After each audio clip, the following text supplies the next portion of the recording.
What's up guys, my name is Timbo and welcome back to another episode of The Mystery Behind, the video series where we talk about the lesser known characters' involvement in Destiny 2. First off, before we get started, if you haven't seen last week's video on Xur, I highly suggest you do so before watching, as it serves as the part 1 to this video. In it we discussed who the 9 are, and gave some background information on Warminds that's pretty essential to completely understand the concepts and theories I'm going to bring up today.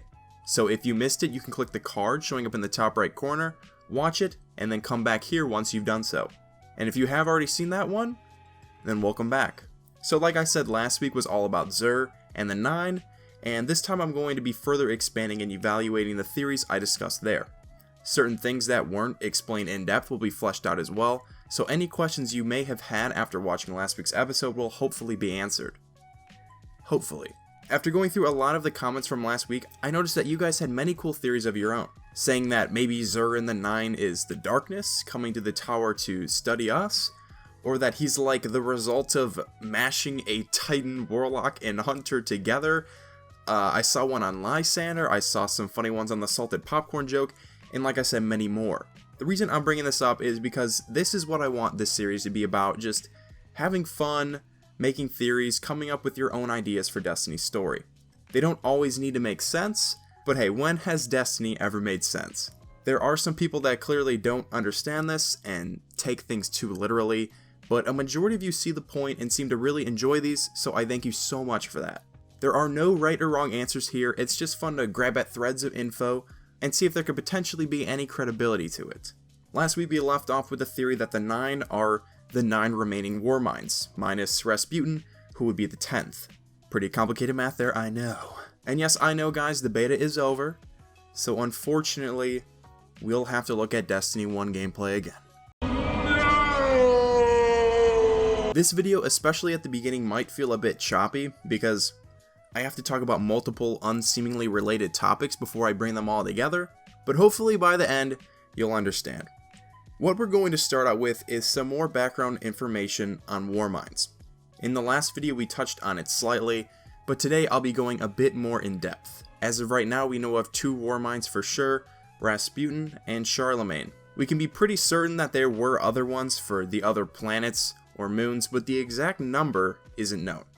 For the theory that we began in the last video, there needed to be at least 10, including Rasputin, that survived the collapse, which practically all of you found to be plausible.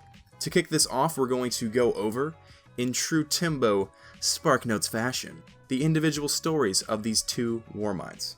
Charlemagne was the Warmind of Mars, and Rasputin was the Warmind of Earth. There is quite a bit of information on Rasputin, and very little on Charlemagne. For the sake of time, we're not going to go over every single little hint of Rasputin information we have. Instead, I want to focus on one story in particular, which can be found in the Grimoire card Ghost Fragment Rasputin 2, or as some of you may call it, the Holy Gospel. This card is basically showing Rasputin's MLG montage, as he uses his orbital weapons to wreck a ton of Cabal on Mars. I'll leave a link to the card in the description so you can read it for yourself for a full understanding, but basically, that is what happens. Valis Ta'arik, this is taking place before we kill him, of course, gets mad that he was put in Rasputin's montage, and he desperately calls the Flares to find the source of the attack. And then, in all seriousness, the next line that is said in the card can have some pretty big implications if you ask me. She, meaning the Guardian in this scene watching the attack, remembers word from Earth. The array opened, a ghost of the Cosmodrome set loose, and she wonders who won this battle. Who learned the most? The Vex baiting out this new power? Or the Cabal hunting it? Or the Warmind itself testing its reborn strength? Basically, this Guardian is wondering what the point of this battle was, and who was really benefiting from it. In the last video we said that the Warminds are so complex and intelligent that even the Vex cannot accurately predict or simulate them. We also talked about how Rasputin was thought to be dead, but then was awoken by the Iron Lords when they were snooping around Site 6 in the search for Siva. And the Guardian here mentions both of these details here, the Vex's curiosity and the Warmind's reborn strength, as well as bringing up the Cabal. With this attack by Rasputin, whatever its intended purpose may have been, he now has made himself a threat to the Cabal Sacs. So who knows, maybe Rasputin was reported to the Cabal Empire, or maybe even the Red Legion. This can perhaps be an alternative motive to Ghaul to capture or corrupt the Warmind to fight for him. Another character could be the Consul. Maybe while Ghaul is focused on the light and the Traveler, the Consul sees something else more powerful, a Warmind. 10 Warminds. Maybe this is what the Rasputin DLC is supposed to be about. The Consul or someone else trying to capture Rasputin, Charlemagne, or perhaps the other Warminds, if they aren't dead of course. Maybe the Cabal is successful in corrupting Rasputin, and the DLC focuses on us trying to awaken the other remaining Warminds. Just speculation and theory, but possible if you ask me. There's a lot of different approaches that they could take here. Obviously, the Rasputin DLC is very far down the line, so I'd assume that Ghaul and probably the Consul would be dead by then, but you never know. Not to mention, it doesn't have to be the Cabal trying to take over Rasputin. It could be the Vex, it could be anyone. The next thing I want to talk about in this video has to do with Xur and the 9 again. Yeah, like I said, this video is going to jump around a lot, but just stick with me. What I want to talk about is a concept in the Destiny universe known as puppets. In Destiny's original form, Rasputin would have taken the form of a puppet, the Exo in this image to be exact. How much do we know about puppets? Very little. Yeah, I know, there's a reoccurring theme in these videos, isn't there? This concept obviously never made its way into the final build of the game, but like I've said time and time again, Bungie at this point has so many different places for information in their game, grimoire, and concepts that we cannot be sure what info is considered canon or not.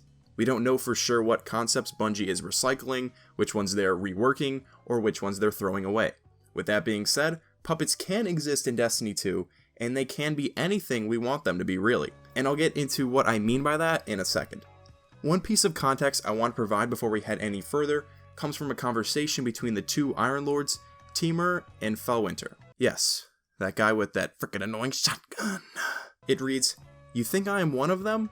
That all Exos are," and then Timur interrupts him, "Lord Felwinter, I know what you are, and you are no Warmind or even one of its puppets." This to me is just a confirmation that puppets exist in the Destiny universe, even though they did not end up being the end design for Rasputin. There's one thing to keep in mind here that Timur says.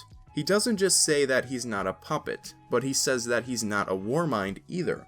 That means that a puppet and a Warmind aren't the same things.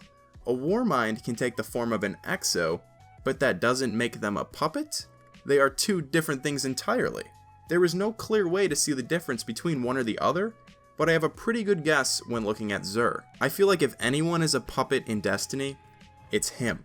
A Warmind looking like an Exo would just be them taking another form, but I believe that a puppet is someone being controlled by a Warmind, created by them, and acts according to their will. I don't know if a Warmind can just spawn puppets, or if it kind of possesses, if you will, an already existing Exo to do its bidding, but that's up for you to decide. In this theory, it doesn't really matter. Last week we looked at some of Xur's quotes, so today we're going to do the same thing with the mindset that he is a puppet being controlled by the Warminds, the 9 that sent him. He says things like, "I do not entirely control my movements. Some of the selves in this body began in this world. How strange to return. I understood my mission when the 9 put it in me. Yeah, I know, get your minds out of the gutter, but now I cannot articulate it. My movements are to a significant degree dependent on planetary alignments. My will is not my own. Please. But it was the 9 who gave us purpose, and it was the 9 who keep us whole." There's a lot to talk about from these, as well as some that I didn't mention. I'll leave a link down below to all of Xur's quotes, but for now I want to focus on these.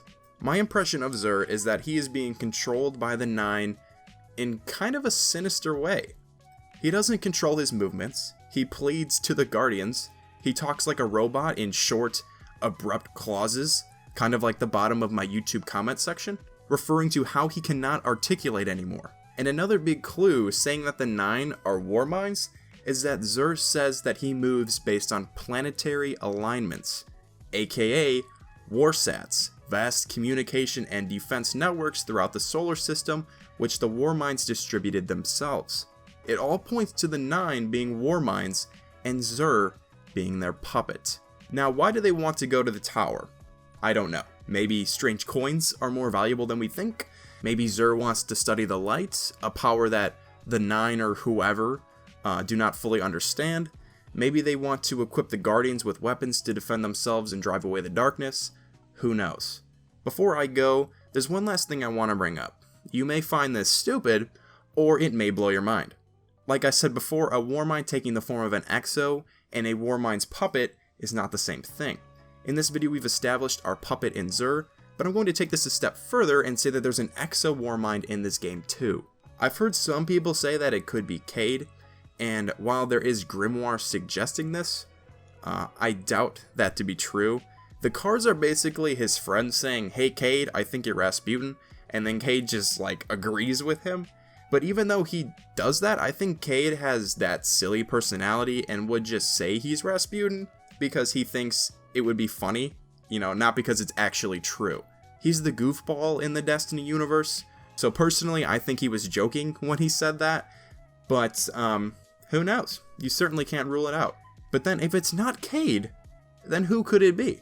If we're looking at the criteria, okay, you need someone who's an Exo, maybe a little uncooperative and unsympathetic, looking out for themselves first, but is still reliant on the Guardians for safety, maybe helping them out a bit by giving them like a weapon or something. Maybe they're a little curious about the light, how it works, how powerful it is, and they themselves need to be really intelligent and powerful, having abilities Guardians don't have, and can contact you randomly, maybe through some sort of communication and defense network. Man, if only there was someone in the Destiny universe that met all of that criteria. Oh, Now guys, I know what you're thinking. But Timbo, Luke Smith said the Stranger isn't gonna be in Destiny 2, you pleb. And while that is true, sort of, I actually want to look at his exact quote on the matter. We have a bunch of characters who are interesting, but the Exo Stranger is one that always makes me chuckle a little bit, because I feel like that's one character where we actually wrapped up the arc. She gave you a sweet gun, bro, and then dissolved, presumably off to do something else. So I feel like of all our characters we've introduced and exited, we actually exited her effectively. Now when I first heard this, I was really surprised. Some people just think that Luke Smith is some sort of idiot, but I really doubt that he would do something like this on accident. There's no way a man with a college education would just go out and say that the Stranger story was wrapped up. People don't agree on everything, but I think everyone can agree the Stranger made no sense. He also wouldn't even be covering it up, because telling the truth in this situation is better than this lie that he said. So here's what I've got for you. What if the Stranger isn't in Destiny 2, but some Warmind, Rasputin, Charlemagne, or another we haven't heard of, is? And it is that name that belongs to the Stranger. Whatever her name is, whoever she is, her name wouldn't be Exo Stranger, as the Destiny community has coined it. That's a placeholder name. The best example I can give for this is Star Wars. Imagine that the prequels came out first, meaning that they released 1, 2, 3, 4, 5, 6 instead of 4, 5, 6, 1, 2, 3. And after episode 3 came out, someone asks George Lucas, "Hey, will Anakin Skywalker be in episode 4? George Lucas could say no, even though that's not entirely true. Anakin Skywalker is technically in episode 4, but at the same time, he technically isn't, because he's referred to now as Darth Vader. And the same can be said about the Stranger. When you think of it like that, Luke Smith sounds less like an idiot and more like a crafty little bastard. So I'm not saying that this is true. Personally, I think it would make the most sense if she was the Warmind of either Venus or Mercury.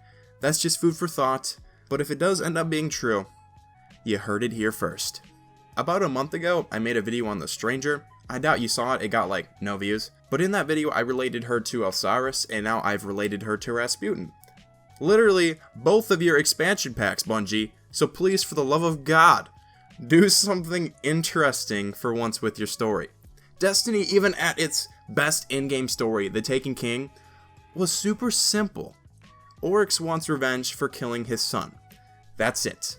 No matter what you do, just please do something interesting with the story. Something a little deeper than that, and I'll be very happy. But guys, that's all I've got for you today. Like last time, I'm going to be holding a poll on my Twitter after this video goes live to pick who will be in next week's episode. So if you want to participate, follow the link in the description, give your boy a follow, and vote. The winner will be in next Friday's episode. Also make sure to tell me what you think of these theories. What role will Rasputin and the other Warminds play in Destiny 2? Leave a like if you enjoy, subscribe to the channel if you're new. Thank you all so much for watching, and as always, I'll see you in the next one.